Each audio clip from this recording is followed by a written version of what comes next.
You ask Tiger to solve. This deals with linear equations with one unknown. The final result is x equals 9/2. Let's solve it step by step. Simplify the expression.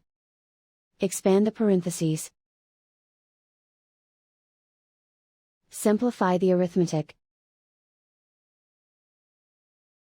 Group all constants on the right side of the equation. Add 8 to both sides. Simplify the arithmetic.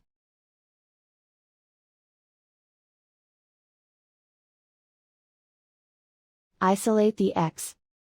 Divide both sides by 4. Simplify the fraction. Find the greatest common factor of the numerator and denominator.